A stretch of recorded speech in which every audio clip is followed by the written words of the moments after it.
Hello అండి. శ్రీరామనవమి బాగా celebrate చేసుకున్నారా? మా ఇంట్లో అయితే సింపుల్గా చాలా బాగా సెలబ్రేట్ చేసుకున్నాము. పండుగ రోజు అనగానే కొన్ని రిచువల్స్ మాత్రం మనం ఫాలో అవ్వాల్సిందే కదా. ఎంత పనమ్మాయి వచ్చినా మనది మనం క్లీన్ చేసేసుకుని స్వామివారికి నైవేద్యం పెట్టి ధూపం వేసి ఇవన్నీ కూడా కొన్ని అయితే కనుక ఫాలో అవ్వాల్సిందే. I don't know why, but I regularly do this as per my choice. First అయితే కనుక ఇంట్లో ఉన్న ప్లాంట్స్ అన్నిటికీ వాటరింగ్ చేసేసాను. దాని తర్వాత ఈ ఇంట్లో ఉన్న ముగ్గులన్నిటినీ కూడా నీట్గా వాష్ చేసేసుకున్నాను అనమాట. అంటే ఎందుకో కానీ అట్లా ముగ్గులు నేల మీద కన్నా గోడ మీద అట్లా చూస్తూ ఉంటే నాకు అందంగా ఉంటుంది, ఒక వింటేజ్ హౌస్ లాగా.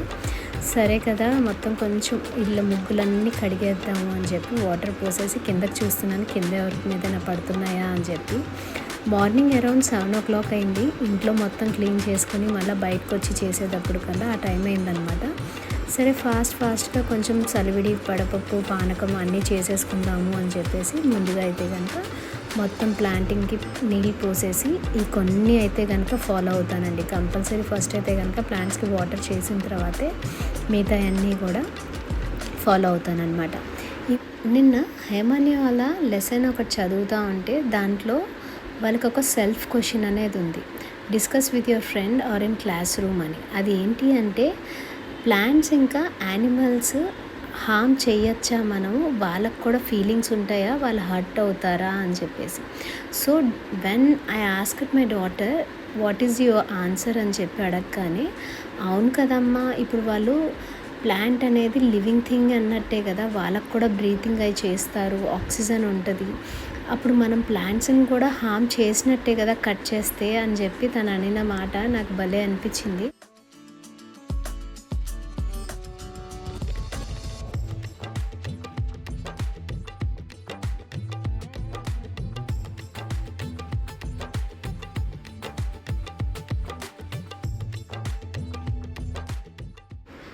ఇట్లాంటి పండుగలు వచ్చినప్పుడే మన పిల్లలకి మన ట్రెడిషన్స్ అనేవి చెప్పచ్చు. అంటే పాతకాలంలో ఒక పండగ వచ్చిందంటే ఊరు మొత్తం కదిలెళ్ళేది. నిన్నైతే కనుక రామనవమికి ఎక్కడికక్కడ మైక్స్ పెట్టేసేసి స్టేజ్ వేసి కళ్యాణం చేస్తూ ఉంటే అలాంటి ఫీలింగే వచ్చింది. కానీ పాతకాలంలో ఇన్ని అపార్ట్మెంట్స్ అయితే ఉండేవి కాదు కదా, ఇండివిజువల్ హౌసెసే ఎక్కువ ఉండేవి. సో అందరూ గ్యాదర్ అయ్యి ఒక చాట గుంపుగా చేరి వెళ్ళేవాళ్ళం. ధూపం వేద్దాము ఒకసారి అని చెప్పేసి ఇల్లు మొత్తం అని చెప్పి మొత్తం క్లీన్ చేసుకున్న తర్వాత ధూపానికి అయితే స్టార్ట్ చేశాను. లాస్ట్ టైం ఒక షార్ట్లో చూపించాను కదా, హారతి కర్పూరం వేసేస్తే రూమ్ మొత్తం మంచి స్మెల్ స్ప్రెడ్ అవుతుంది అని చెప్పి ఆ కరెంట్లో అదొక మిషన్లో పెట్టేశాను. దాని తర్వాత ధూపానికి అయితే ఇక్కడ రెడీ చేసుకుంటున్నాను.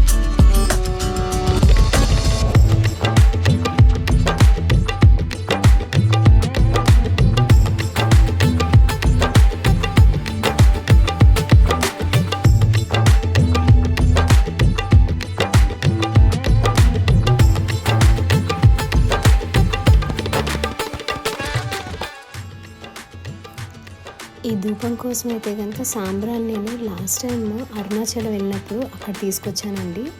ఈ అరుణాచలంలో ధూపం అనేది అన్ని రకాలు మిక్స్ చేసి ఇచ్చారు యాక్చువల్గా నాకు. అంటే లక్ష్మీదేవికి ఒక ధూపము, వెంకటేశ్వర స్వామికి ఒక ధూపము, చాలా రకాలు ఉన్నాయి అట్లా ధూపము. కానీ నేను అన్నీ మిక్స్ చేసి ఇవ్వగలుగుతారా అని చెప్పి అడిగితే వాళ్ళు 100 రూపీస్కి అయితే కనుక ఆ ధూపం పౌడర్ అయితే ఇచ్చారు, బిల్లలు అయితే ఇచ్చారు. అది ఇంకా నేను అప్పటి నుంచి ఇప్పుడు దాకా అట్లనే దాచిపెట్టాను, ఒకేషన్ ఏం రాలేదు కదా అని చెప్పి. ఈరోజు అందుకని చెప్పేసి చిన్నగా బ్రేక్ చేసేసుకొని ఒక సీసాలో వేస్తాను, టైం ఉన్నప్పుడు మొత్తం పౌడర్ అయితే చేసుకుందాము అని చెప్పేసి. ఇట్లా ధూపం మొత్తం ఇంటి మొత్తం మెల్లగా స్ప్రెడ్ చేసేస్తే స్మెల్ అనేది ఎంత బాగుందో కదా. చాలా బాగుంది. పిల్లలు అబ్జర్వ్ చేస్తూ ఉంటారు కదా, అమ్మ ధూపం ఎందుకు వేసావు అని అంటే, పాతకాలంలో అయితే కనుక ఏ క్రిములు ఇట్లాంటివి ఏమీ రాకుండా ధూపం వేసేవారంట. అంటే చిన్న చిన్న ఇన్సెక్ట్స్ ఇట్లాంటివి ఏమైనా ఉన్నా సరే చనిపోవటానికి అట్లా అని. కానీ ఇప్పుడైతే కనుక మనం అందరం ఎందుకు వేస్తున్నాము అంటే స్మెల్ కోసం వేస్తున్నాము అందరం కూడా. ఇంట్లో నీట్గా స్మెల్ వచ్చి మంచి అరోమా ఉండాలి అని చెప్పేసి ఫస్ట్ అయితే కనుక బుద్ధుడికి వేసేసి దాని తర్వాత ఇల్లు మొత్తం బయట చూపించేసి దాని తర్వాత ఇంట్లోకి తీసుకెళ్ళి అయితే ధూపం వేసేసాను. హేమని అయితే ఫెస్టివల్ అనగానే ఫస్టే రెడీ అయిపోయి ముందు ఎగ్జైటెడ్గా ఉంటుంది, మనం ఏ గుడికి వెళ్తున్నాము ఇప్పుడు ఏంటి అనేది. కానీ లంగా జాకెట్ మాత్రం అస్సలు వేసుకోదు, తనకు అసలు ఇష్టం ఉండదు, ఫ్రాకే వేసుకుంటుంది. So as mom I can't help it because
పండగ అనగానే పుట్టింటికి వెళ్ళే వాళ్ళు ఎంతమందో చెప్పండి. మా పుట్టింటి ఇల్లు అయితే కనుక ఫస్ట్ ఫ్లోర్లోనే ఉంది. మేము ఉండేదేమో సెకండ్ ఫ్లోర్, అమ్మోళ్ళు ఉండేదేమో ఫస్ట్ ఫ్లోర్ అనమాట.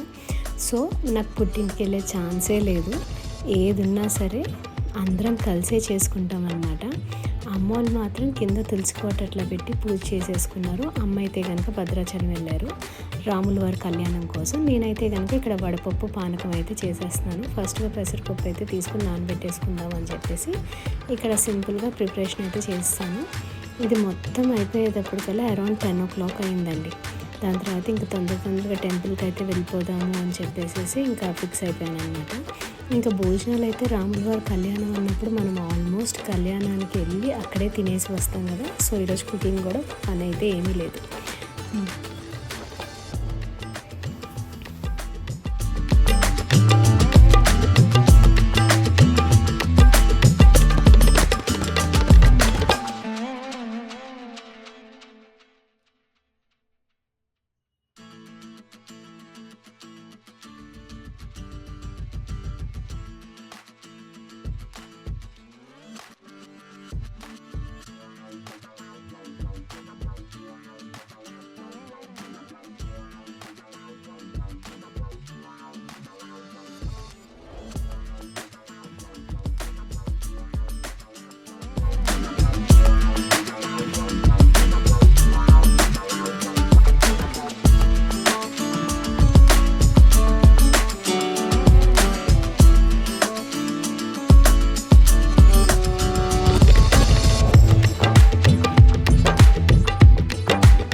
వర్షాకాలంలో కూడా వానలు వస్తాయంటే ఈ రామనవమికే.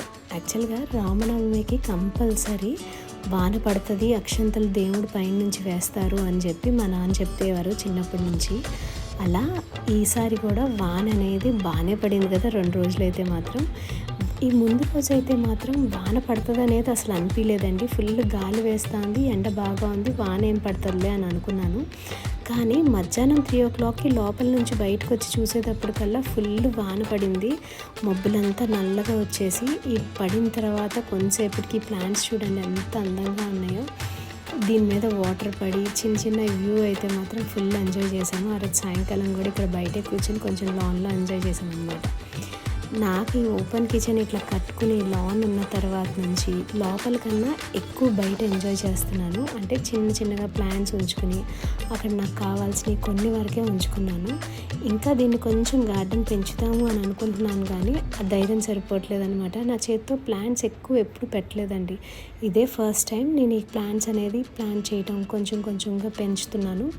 కానీ ఎక్కువ పెడితే ఏమవుతుంది, మళ్ళీ పెరుగుతాయా లేదా అనేది ఒక భయం ఉంది. ఎందుకంటే మా ఇంటి దగ్గర ఉన్న సాయిల్ అంత కరెక్ట్ సాయిల్ కాదు. కొంచెం మట్టి ఫర్టిలైజర్ వేయించిన తర్వాత పెంచొచ్చులే అని చెప్పేసి కొంచెం అయితే కనుక ఆగాను. ఈ కుండీల్లో పెట్టిన మనీ ప్లాంట్ ఇవి అయితే మాత్రం కొంచెం బాగానే వచ్చినాయి. రోజెస్ అయితే మాత్రం డేకి 3 ఇస్తున్నాయి. ఇట్లా మొత్తం అంతా కొంతసేపు అయితే కనుక వ్యూ ఎంజాయ్ చేసి కొంతసేపు వానలో ఆడారు. ముందు రోజు అయితే కనుక శ్రీరామనవమికి కంపల్సరీ వాన అనేది పడుతుంది అనేది ఒక శాస్త్రం అన్నమాట.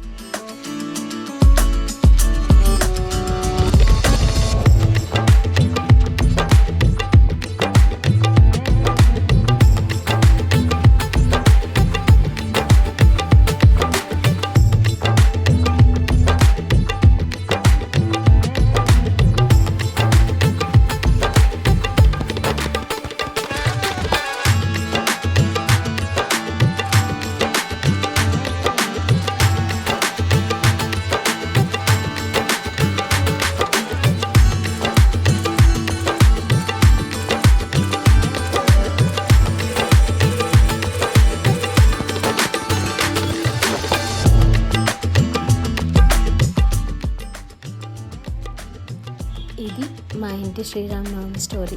మీ ఇంట్లో ఎలా సెలబ్రేట్ చేసుకున్నారో కమెంట్స్లో అయితే చెప్పండి. ఈ వీడియో అయితే ఇంతవరకు. Bye bye. ఇంకో వీడియోతో మళ్ళీ వస్తాను, ఒక యూస్ఫుల్ అయిన వీడియోస్తో. వీడియోస్ అయితే తీయాలని ఉంటుంది, తీస్తాను. దాని తర్వాత ఎడిట్ చేయడానికి అయితే పిల్లలతో అస్సలు టైం ఉండదు. మా ఇంట్లో నా ఫస్ట్ ప్రయారిటీ మాత్రం మా పిల్లలకే ఇస్తానన్నమాట. అంటే వాళ్ళ స్టడీస్ వాళ్ళు మొత్తం అయిన తర్వాత నాకు టైం దొరికినప్పుడు వీడియోస్ అయితే తీస్తూ ఉంటాను. కానీ ఎడిట్ చేయడానికి అయితే టైం సరిపోదు నాకు. డైట్ వీడియోస్ అని చెప్పి ఇవన్నీ నేను ఏం తింటున్నాను అని చెప్పి. ఈ వీడియోలో చూసారా, లాస్ట్ టైం కంటే నేను చాలా తగ్గాను. ఒక 15 daysలోనే ఇంత బాగా రిజల్ట్ వచ్చింది. ఎలా చేశాను అనేది నెక్స్ట్ వీడియోలో చెప్తాను. Bye bye.